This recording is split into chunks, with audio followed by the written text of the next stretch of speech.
मेरी कक्षा में आप सभी का स्वागत है। आज हम कक्षा 9वीं का पाठ 3 एवरेस्ट मेरी शिखर यात्रा के प्रश्न उत्तर करेंगे। प्रश्न 1, निम्नलिखित प्रश्नों के उत्तर 1-2 पंक्तियों में दीजिए। अग्रिम दल का नेतृत्व कौन कर रहा था? अग्रिम दल का नेतृत्व प्रेमचंद कर रहे थे। लेखिका को सागरमाथा नाम क्यों अच्छा लगा? एवरेस्ट को नेपाली भाषा में सागरमाथा नाम से जाना जाता है। लेखिका को सागरमाथा नाम अच्छा लगा क्योंकि सागर के पैर नदियां हैं, तो सबसे उसकी ऊंची चोटी उसका माथा है और यह एक फूल की तरह दिखाई देता है, जैसे माथा हो। लेखिका को ध्वज कैसा लगा? लेखिका को एक बड़े भारी बर्फ का बड़ा फूल प्लूम पर्वत शिखर पर लहराता हुआ ध्वज जैसा लगा। हिमस्खलन में कितने लोगों की मृत्यु हुई और कितने घायल हुए? हिमस्खलन में 1 की मृत्यु हुई और 4 घायल हो गए। मृत्यु के अवसाद को देखकर कर्नल खुल्लर ने क्या कहा? एक शेरपा कुली की मृत्यु तथा 4 के घायल होने के कारण अभियान दल के सदस्यों के चेहरे पर छाए अवसाद को देखकर कर्नल खुल्लर ने कहा कि एवरेस्ट जैसे महान अभियान में खतरों को और कभी-कभी तो मृत्यु को भी सहज भाव से स्वीकार करना चाहिए। रसोई सहायक की मृत्यु कैसे हुई? प्रतिकूल जलवायु के कारण एक रसोई सहायक की मृत्यु हो गई। कैंप 4 कहाँ और कब लगाया गया? कैंप 4 29 अप्रैल को 7,900 मीटर की ऊंचाई पर लगाया गया था। लेखिका ने शेरपा कुली को अपना परिचय किस तरह दिया? लेखिका ने शेरपा कुली को अपना परिचय यह कहकर दिया कि वह बिल्कुल ही नौसिखिया है और एवरेस्ट उसका पहला अभियान है। लेखिका की सफलता पर कर्नल खुल्लर ने उसे किन शब्दों में बधाई दी? लेखिका की सफलता पर बधाई देते हुए कर्नल खुल्लर ने कहा, मैं तुम्हारी इस अनूठी उपलब्धि के लिए तुम्हारे माता पिता को बधाई देना चाहूँगा। देश को तुम पर गर्व है और अब तुम ऐसे संसार में जाओगी जो तुम्हारे अपने पीछे छोड़े हुए संसार से एकदम भिन्न होगा। प्रश्न 2, निम्नलिखित प्रश्नों के उत्तर 25 से 30 शब्दों में दीजिए। नज़दीक से एवरेस्ट को देखकर लेखिका को कैसा लगा? नज़दीक से एवरेस्ट को देखकर लेखिका को इतना अच्छा लगा कि वह भौचक्की रह गई। वह एवरेस्ट लहोत्से और नुत्से की ऊंचाइयों से घिरी बर्फीली टेढ़ी मेढ़ी नदी को निहारती रही। डॉक्टर मीनू मेहता ने क्या जानकारियां दी? डॉक्टर मीनू मेहता ने उन्हें निम्न जानकारियां दी। एल्यूमीनियम की सीढ़ियों से अस्थायी पुलों का बनाना, लट्ठों और रस्सियों का उपयोग करना, बर्फ की आड़ी तिरछी दीवारों पर रस्सियों को बांधना, अग्रिम दल के अभियांत्रिक कार्यों की जानकारी दी। तेंजिंग ने लेखिका की तारीफ में क्या कहा? तेंजिंग ने लेखिका की तारीफ में कहा कि वह एक पर्वतीय लड़की है, उसे तो शिखर पर पहले ही प्रयास में पहुंच जाना चाहिए। कठिन और रोमांचक कार्य करना उनका शौक था। वे लेखिका की सफलता चाहते थे और उन्हें पूरी आशा थी कि वे सफल होंगी। लेखिका को किनके साथ चढ़ाई करनी थी? लेखिका को अपने दल के साथ तथा जय और मीनू के साथ चढ़ाई करनी थी, परंतु वे लोग पीछे ही रह गए थे। लोमसांग ने तंबू का रास्ता कैसे साफ किया? तंबू के रास्ते एक बड़ा बर्फ पिंड गिरा था, जिसने कैंप को तहस नहस कर दिया था। लोमसांग ने अपनी स्विस छुरी की सहायता से तंबू का रास्ता साफ किया और लेखिका को बाहर निकाला। साउथ कोल कैंप पहुंचकर लेखिका ने अगले दिन की महत्वपूर्ण चढ़ाई की तैयारी कैसे शुरू करी?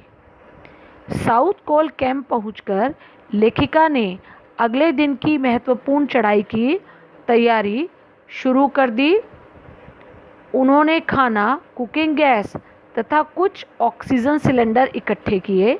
अपने दल के दूसरे सदस्यों को मदद करने के लिए एक थर्मस में जूस और दूसरे में चाय भरने के लिए वो नीचे उतर गए। निम्नलिखित प्रश्नों के उत्तर 50 से 60 शब्दों में लिखिए। उपनेता प्रेमचंद ने किन स्थितियों से अवगत कराया? उपनेता प्रेमचंद ने अभियान दल के सदस्यों को निम्न स्थितियों से अवगत कराया।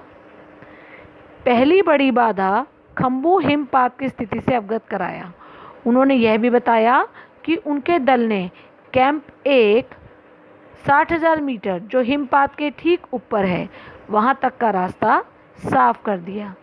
यह भी बताया कि पुल बना दिया गया है, रस्सियां बांध दी गई हैं तथा झंडियों के रास्ते को चिन्हित कर दिया गया है।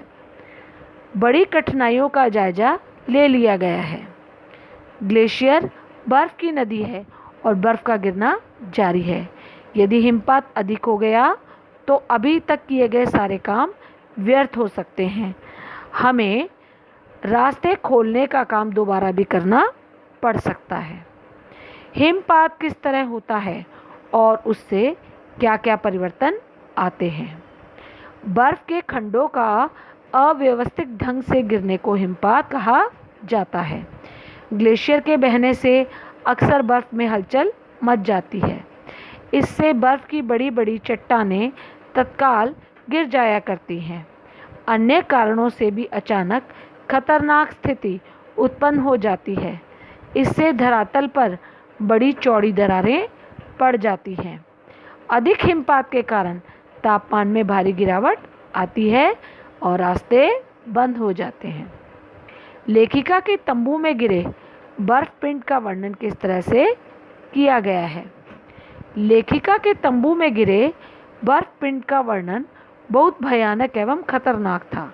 लेखिका गहरी नींद में सोई थी कि रात 12:30 बजे एक सख्त चीज लेखिका के सिर के पिछले हिस्से से टकराई और वह जाग गई।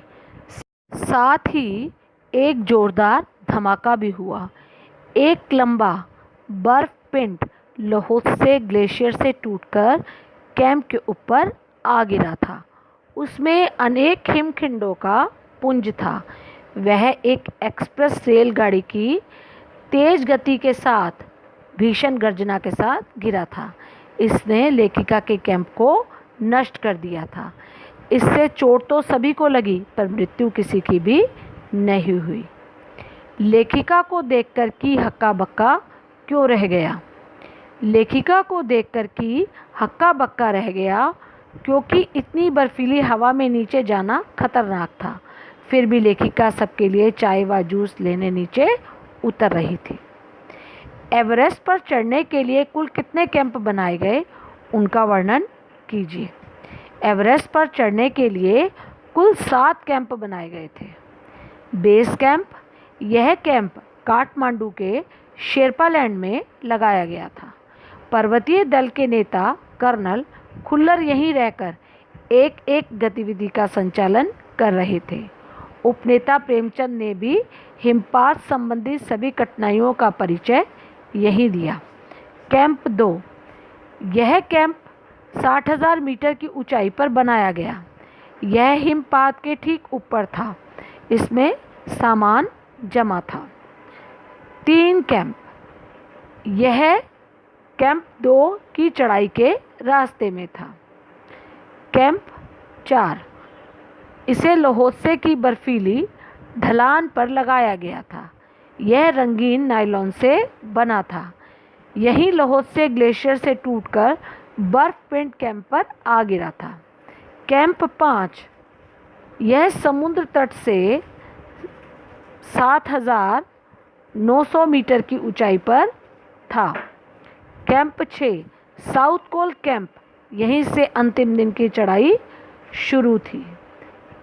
कैंप 7, शिखर कैंप, यह कैंप अंतिम कैंप था। यह एवरेस्ट के ठीक नीचे स्थित था। चढ़ाई के समय एवरेस्ट की चोटी की स्थिति कैसे थी? जब लेखिका एवरेस्ट की चोटी पर पहुंची तब वहां तेज हवा के कारण बर्फ उड़ रही थी। एवरेस्ट की चोटी शंकु के आकार की थी। वहां इतनी भी जगह नहीं थी कि 2 व्यक्ति एक साथ खड़े हो सकें।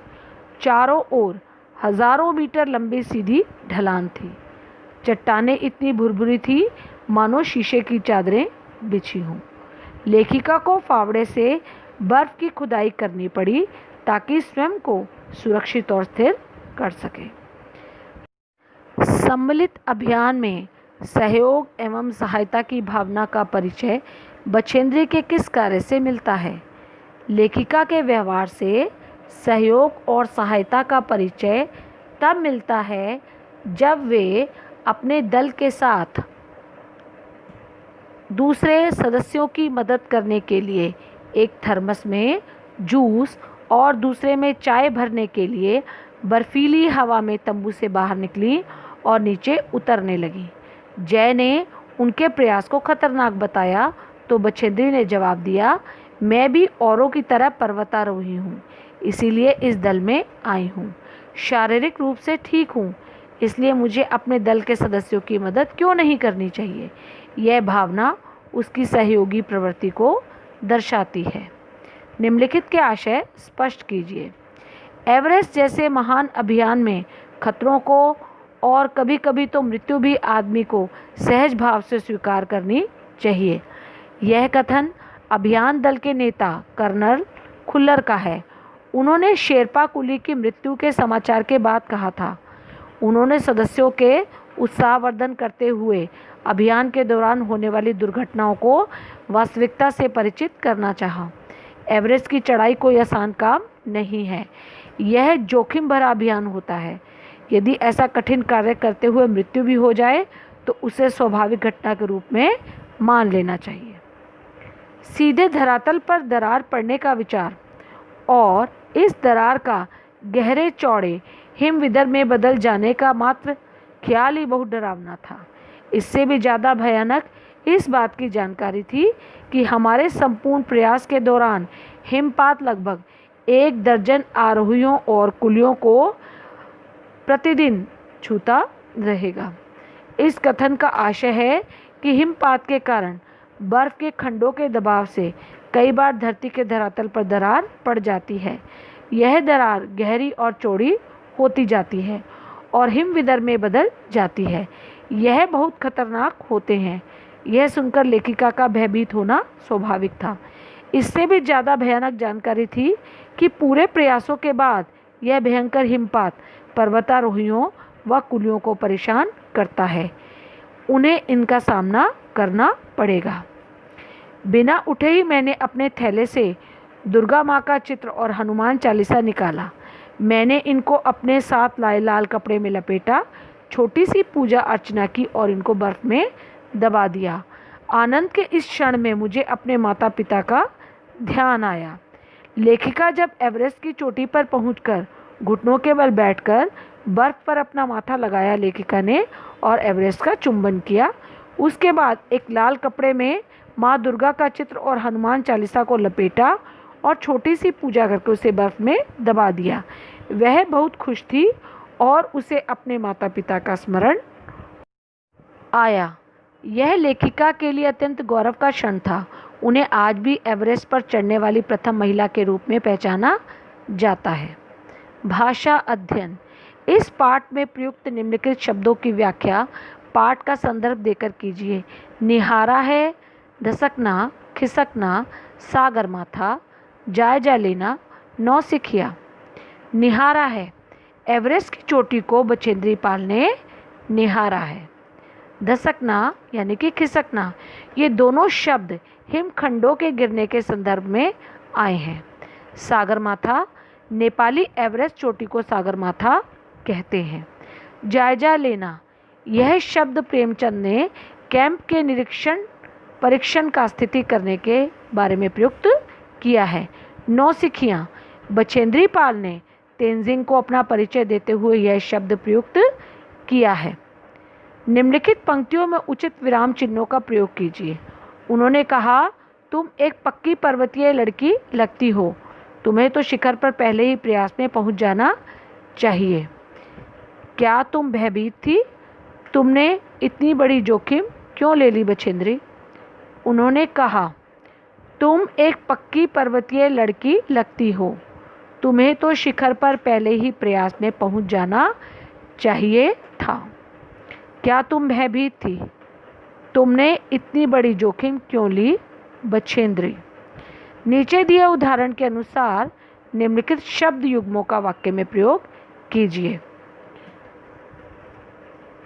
हमारे पास एक वॉकी टॉकी था, टेढ़ी मेढ़ी, गहरे चौड़े, आस पास, हक्का बक्का, इधर उधर, लंबे चौड़े।